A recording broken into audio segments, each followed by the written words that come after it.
By the way, Dom, I may have worn. Oh, Sabu's got orange pants. Oh man. And I was just going to say, I may have coincidentally, if you want to call it that, wore this orange shirt because of the stretcher match. I remember the stretchers being orange. Yeah, I think they are. I think you're right. Maybe that's why I'm wearing orange. And because of Tony Khan wearing orange. How about that? That's true, yeah. And then, hey, I changed the background too. It's your tiger stripe singlet. Yeah, no, I noticed that, and that's orange too. But I did notice that. That looks cool. Yeah, everybody's favorite outfit.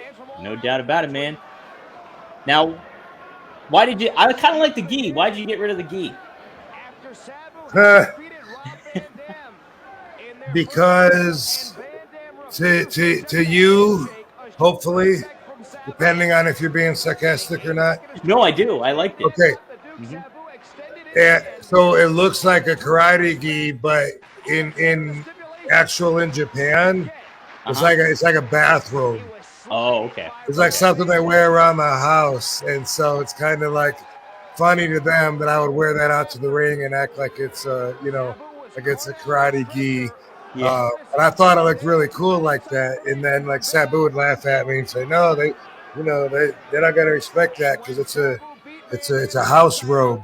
Oh, okay, like kimono. Okay, so more of a kimono, yeah, more of a kimono. Yeah. I get you. But I think Giant Baba kind of wore one, or maybe his was a robe. I don't know. It wasn't a karate gi though. His wasn't.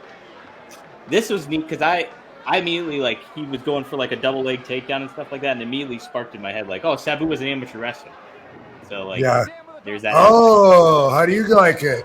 Mine hurt worse. Mine hurt worse because I drop kicked him in the leg with toilet paper coming out of my boot.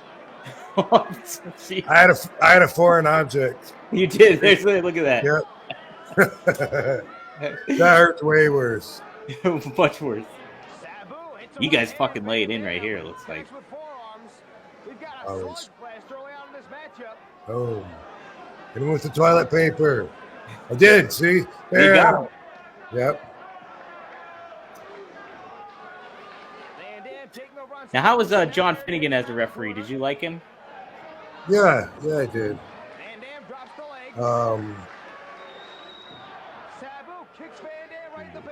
was so green here. Like, looking back, if this is 96, I've only been working like 6 years, you know what I mean? Yeah. 6.5, 7 maybe, but it's like, that's like not much time at all. It's funny to watch it, and to the fans, it's like, that's just a international superstar. I'm wrestling in Japan. I've wrestled in WCW and whatever, but it's weird at this point in age to look back at me like that, when I was 25 years old. Right, but to your point though, it's like you were already you were like, at this point you wrestled down in Georgia, you wrestled like WCW, you were in Japan, so it's like you've already kind of cultivated a pretty good resume of experience at this juncture where it comes to like learning all these different types of styles and how it works. And, I did this interview earlier, like I said, for Battle Creek, and they asked me, dude said, he said, you started in WCW, right? And I said, well, no, I did a lot of work before WCW. That was my first really big company that I've been to, but even just with TVs, my first TV would have been USWA in 90. And I think it was 91, though. Why do I think it was 90? It had to be 91. It had to be 91. Weird. Please remember this stuff. Damn weed. It's CTE. So anyway, I was on USWA, and what must have been 91. That was my first TV, and then South Atlantic Pro Wrestling out of Charlotte. My first championship belt was a tag belt there when I'm in front of the Piggly Wiggly with the mullet. If you've seen that picture. Yeah. That was my first tag team belt, South Atlantic Pro Wrestling. Then I went down to Florida, and I wrestled for Eddie Mansfield at Universal Studios, IWF. That was my next TV. So I had that all before I went to WCW in December of '92, and then that was my first like big company contract that I never turned in. Yeah. But you were saying too that you were making more in the indies at that time than you were making with WCW, being under contract with WCW, right? Correct. Yeah, yeah.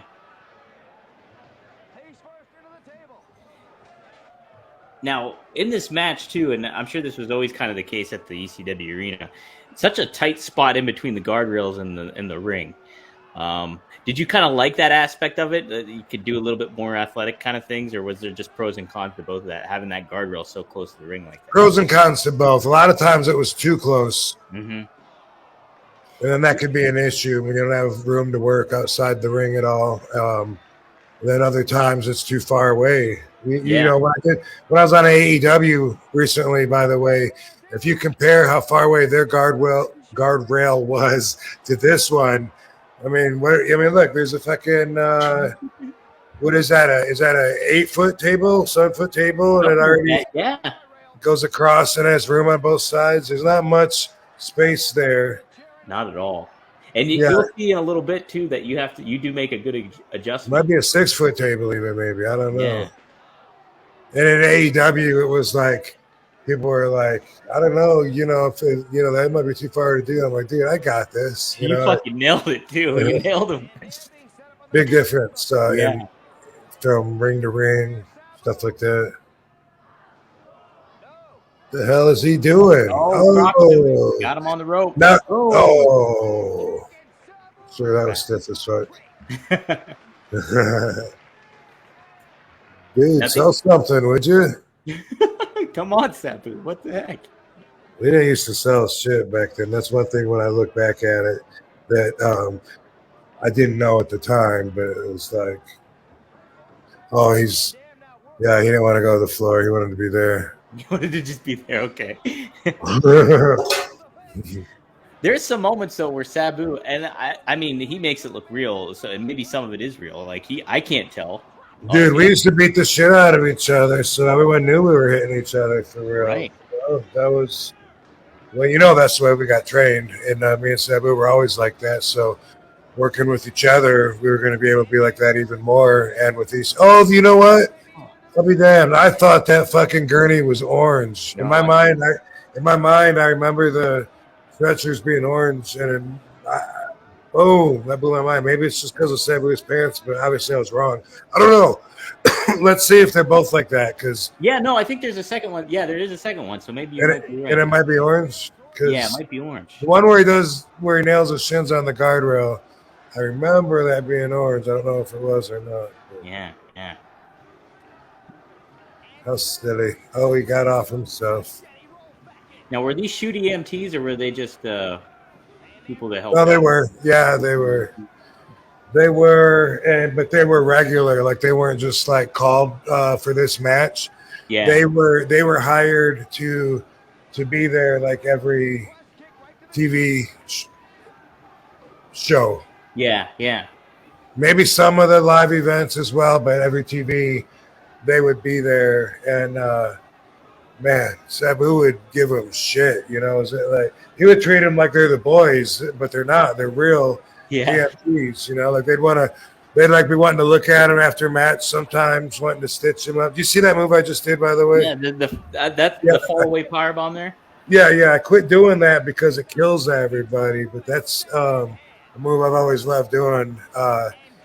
It's like I pick him up kind of like a powerbomb, but I step to the side and then I float him down, and I've done that in actual situations. So it's one that I'd like to do in the match, but I got tired of everyone saying, "Oh," so I gave it up. See, I would think too, just as a visual standpoint, that doesn't look as bad as like a regular powerbomb. Like, right? Yeah, I think I agree with you. Or the fucking or that fucking Patriot, Bill Wilkes, Bob Holly, Jackhammer, Alabama Jam or Alabama Slam. Yeah. No, you're right. I think you're right about that. No, that's a good point. I'm bringing it back. Bring it back. It's coming to Battle Creek. Brian Cage, you're gonna get the fucking step to You're the gonna side, get the fucking snap power. step out power bomb. Yeah. Probably someone's probably already doing it by now, but I don't I know. haven't seen it. I haven't seen it. All right, all right. Well, there's something. Bring it back. What's old is new again? Oh, Oh, damn. Damn. Oh, what do you got going here? give me that chair.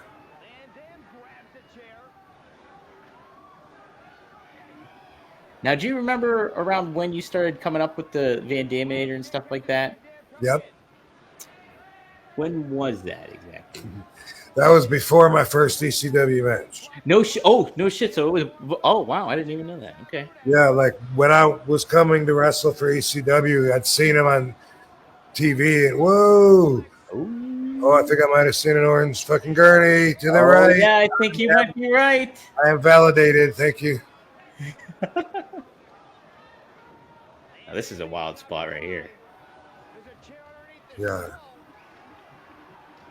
Pretty far out there, dude. Can he make it? Oh, that gurney looks orange, Rob. Yep, thank you very much. Mm-hmm. So you've seen somebody do a Van Daminator before you? No, but like I'd seen the TV and I was intimidated by the style. You know, all adult crowd watching, waiting for you to slip or mess up so they can make fun of you. You know, Yeah. and you know what you're about to do right here. Their chants and oh. You fucked up. It happens. They start chanting. Dude, yeah, that might have been the last time I heard that. It was humiliating. Like I'm already killing myself. Yeah, right? Inside, you know, like already like, oh, and then on top of that, you know, they let you have it. But so anyway, I was intimidated going in because I was in Georgia and the kind of shit that worked in Georgia wasn't going to work up there. You know what I mean? Right. I couldn't be like USA, you know what I mean? That's wrestling down here. Yeah, you know, come on, everybody, come on with me. Like that kind of shit wasn't gonna work, and I thought I need to come up with some fucking cool moves that'll get me over there. And I had a pen and paper, and I was like, maybe I'll throw the chair up throw a chair up and then do a jumping, spinning back kick into their face. And I just wrote it down. It was just one of several, you know, just like I stand on the top rope and hold the chair and then dive off and do a helo onto the chair, onto the person. And I wrote that down. I didn't know one from the next necessarily that it was going to be that much better and then it was going to be winning me championship gold, you know, for the rest of my career. But that's how I came up with it, dude. Yeah, that's fantastic. That's awesome. Yeah. All right, so you're getting carried out here. Maybe I can lucky flip them out of chair. Wrote that down. Oh, like just so much different innovative stuff that you used to do, and even when I'm watching these other ones, I'm like, oh, I've seen a variation of that, but something. Yeah, and that's what ECW was about. Was always outdoing ourselves, like every time, and adding another level to make it even more extreme. And when I learned that about ECW, I really got in sync with it because that's what I was doing. Was always trying to outdo and one up my own self. Yeah. And I saw Paul was doing that with the damn TV shows. You know, like I was like, there's no way they're going to be able to top that next time. And they do something. Lights out, lights on. There's someone they'd never expected to be in the building, and the crowd will go nuts. I'd be like, man, he did it. I can't believe he outdid what we did last time. And then I got right in sync with that and said, all right, helo over the rope. All right, next time I'm going to put a chair there and go and clear the chair and the rope. All right, next time I'm going to put 2 chairs there, clear both chairs and the rope. And that's just, that was what it was about for me during that time of my career. Wow. Now, was there anybody else that would really try to reinvent that you were like really noticing that they're like, holy shit, that person's like always trying to do different shit and everything. Besides Sabu, obviously, there's a lot of different stuff. But was there another? Sabu did, and somehow overall, like I said, Paul seemed like he was doing that with the actual show, With the show itself, yeah. Yeah, so it seemed like that theme carried out, and different people did it in different ways, like Raven, Sandman, whatever, they might do it by shocking everybody, you know what I mean? Like the crucifix or whatever, just shit that would be like, oh my God, I thought they crossed the line last time, but man, they just jumped over the line this time. And it was just overall, I can't remember specifically about people doing it with their moves. Was that it, Rob? Yep. You see it? Cracked his Put it back here in just a couple of seconds. They need to put him on the stretcher after that. Right? Here it is. Yeah. Oh, maybe he rolled. Maybe he spun enough to where it hit the back of his leg. Yeah, I think he at least maybe caught one of them. Ooh. Yeah, it didn't look fun. Nope. Oh, we're both on stretchers now. It's got a race. It's a race. Who's coming in last? That's what you need. That poor blonde lady. I started talking about he would just abuse her like backstage. Like he'd come back there like with a big gash bleeding, and he'd be sitting there, and like she'd come over, and he'd try to just look at him or something. Like, get away from me, like get away from me, I'm fine. And he'd like turn into the Sheik. Yeah. And they took so much abuse because he didn't want to get stitched. Was there a lot of that too? Like a lot of like that proven mentality of like, hey, I don't need medical help or anything like that. He's just like, I'm toughing it through. Or is there kind of a lot of that mentality backstage? Sabu's crew, for sure. Crew. Yeah. Mm-hmm. It might have just been our clique. Now that I think about it, I don't really know. I could imagine someone like Candido would probably take stitches, maybe. Lance. I mean, a lot of the guys, I remember in TNA, by the way, when I wrestled Brian Cage and I busted his lip open, and we were having this conversation backstage afterwards. Me and Dreamer were telling him not to bother getting it stitched up. And I was telling him, just super glue it. I would totally just super glue it if it was me. They kept going back and forth because the medics were like, they were agreeing, like, yeah, basically what we use is like super glue. And they were saying, but we're professionals, and if we stitch it up, boom, boom, boom. And he goes, what should we do? Well, if you're asking me what you should do, give me some super glue, I'll fix you right up. And anyway, he ended up getting stitched up, and a lot of people would choose that because that's recommended. That's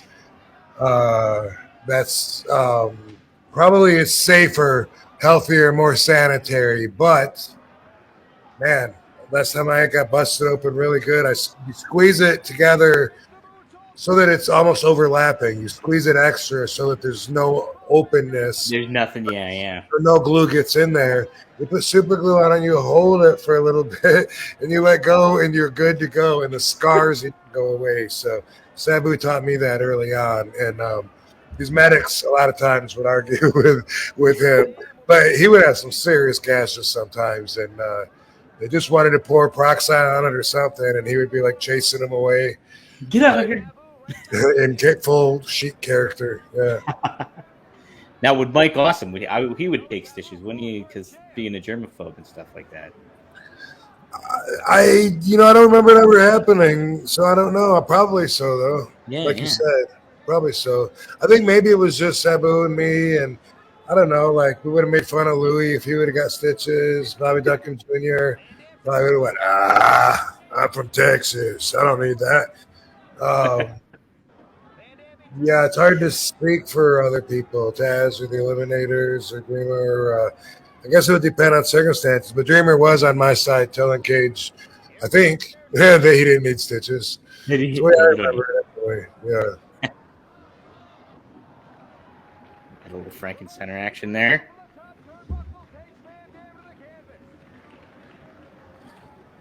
Nobody takes that move at the right time anymore, by the way. Like everyone, the person on top, and on the mat, not necessarily on the top rope, second rope, whatever, but every time when someone does it, oh no, it's the head scissors actually, and everyone does that side slam into the twirly head scissors. Like Oh yeah. for a while, you had to see two of those every single match, but they always fall first, and then the person goes. You know, Yeah, I've noticed that too. It's like, it's a little delayed now and stuff, it seems.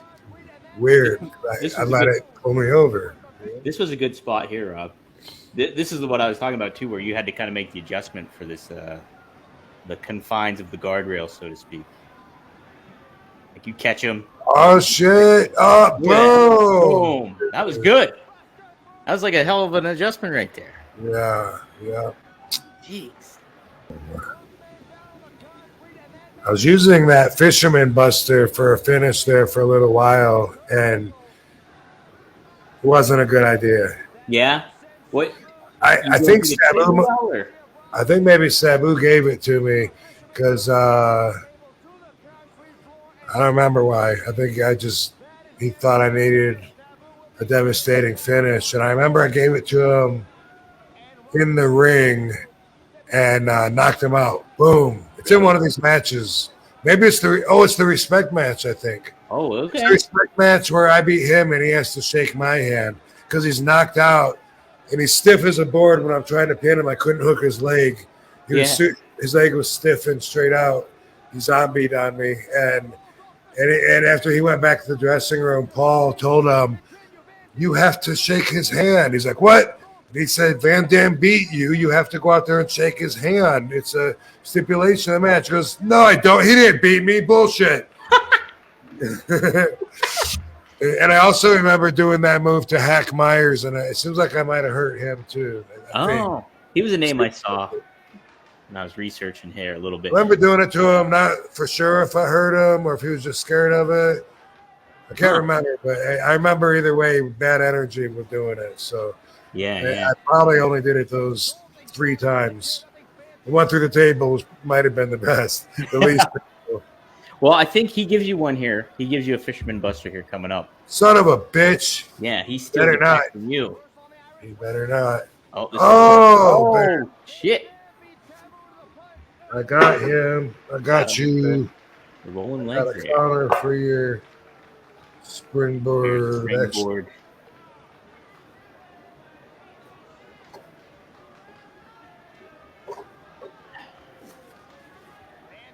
Yeah, I was reading Meltzer's news. Oh, here it is right here. You give him a Fisherman Buster. I think he either reverses this or... okay. One. There it is.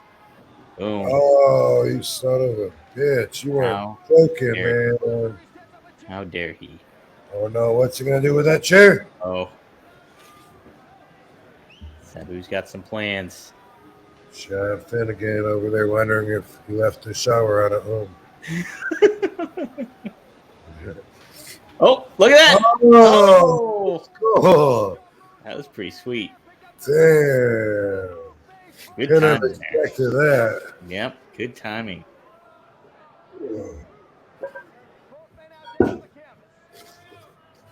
Oh, they're calling. He's calling out the stretcher for you, Rob. For me? For you. Shit. Nope, Sabu shoving him off. But I kind of shielded myself a little bit. Yeah, right? I probably took the worst of that one. Oh, where am I going? Whoa! Oh, no, right on the stretcher. For real. Is he on it? He's on it. Now he's on it. He wants to be on it. He's ready to call it quits. Get him out of here. He's done. He's over it. Yeah. Jim Molyneux. Push or pull, bro. Which way you going? Come on, where are we going here? He's rocking quite the mullet, too. Oh, I know what's coming up. I remember this. Something here, Rob. But yeah, I feel like, hey, get going. I want to get some trying to be further. Oh. Oh, is this I have a feeling match. That's match. That's got to be it.